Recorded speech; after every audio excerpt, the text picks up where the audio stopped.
Good morning, good morning, good morning. Buenos dias, mi gente yo-yo. Welcome to Daily Discipline number 478. My name's Rob. Happy that you're here. Honored and humbled that you keep coming back like for reals.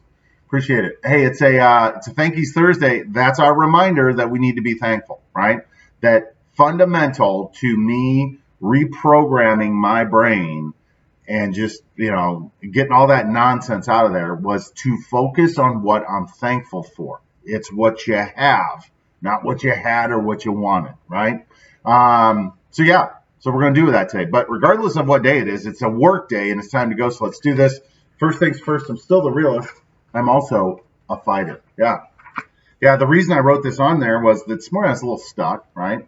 And so I was like, man, what do I want to talk about? And it's interesting that I write these little notes for myself and I can't remember where I put them because I get these thoughts in my head. Need to be better organized about that. My point was this, is that, as I was trying to prepare, I was like, well, what's my I am going to be today? And there was like back-to-back songs talking about being a fighter, about having that fighting spirit, which we all have. It's whether we mute it, right, or not. And sometimes I am convinced that as parents, we stifle that and teach our kids, like, listen to authority without fail. Just do what you're told, which is awful advice, right? Nonetheless, right? The other part of the reason why I'm talking about being a fighter is it's a reminder that I'm not a victim. Anything negative, I check that. Almost everything negative that's happened in my life that I had some sort of control over, I allowed it to happen. I put myself in that situation or did not take myself out of a situation. And if I just remember, like, look, I'm a fighter. I always have a choice, right?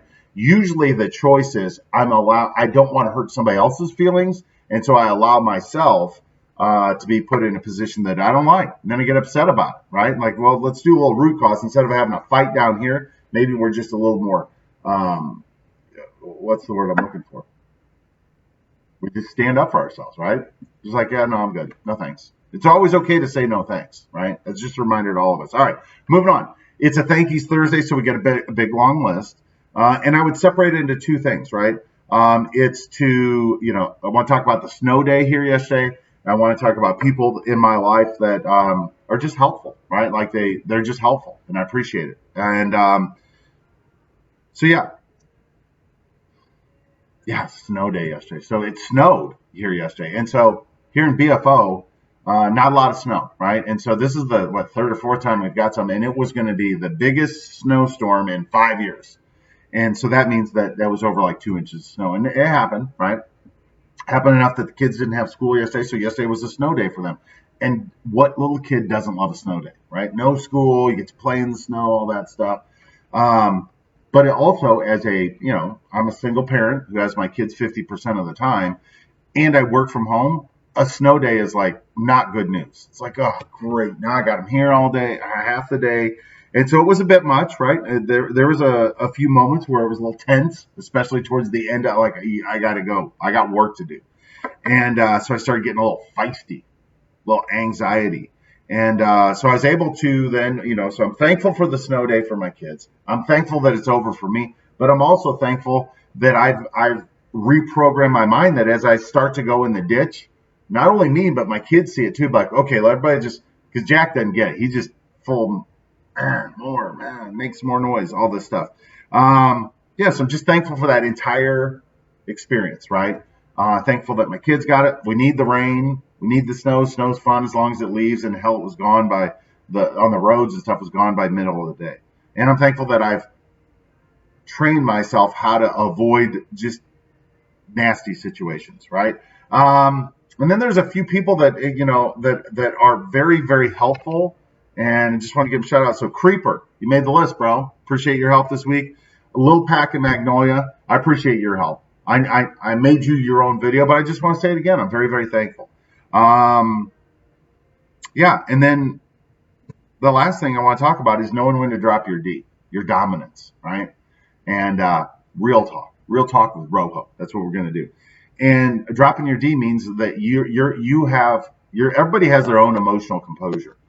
And dropping your D means you're in a situation and your dominance is, all right, let's take over. Let's impose our will here.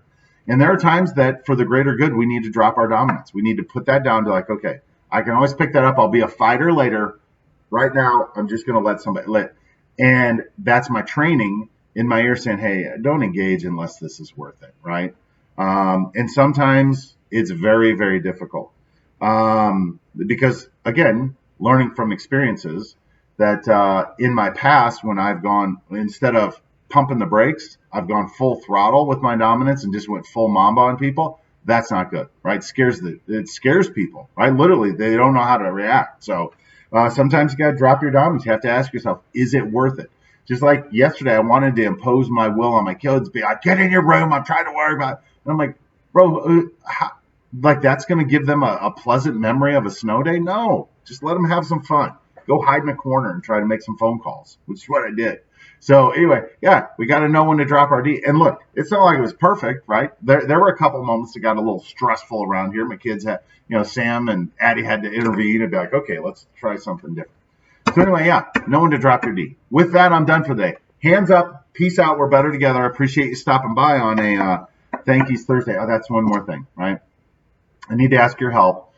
Please continue to pray for the folks in China that are affected by the coronavirus. It's awful, right? You read, I remember telling somebody a week and a half ago how I read an article about how the Chinese government said we need to build a hospital in 10 days because that's how bad this is, a hospital just for this. And they did it, right? But then I read an article this morning. There's estimates that there's over 75,000 people that are affected by this, infected with the coronavirus. Scary, right? So we should be thankful that we don't have that here, but we also need to pray for those folks like we talked about before. We're connected to them, even though we can't see the bloodline. It doesn't matter. Those are our people too. So, all right, we'll be back tomorrow on an F It Friday. Can't wait to see you then. Deuces.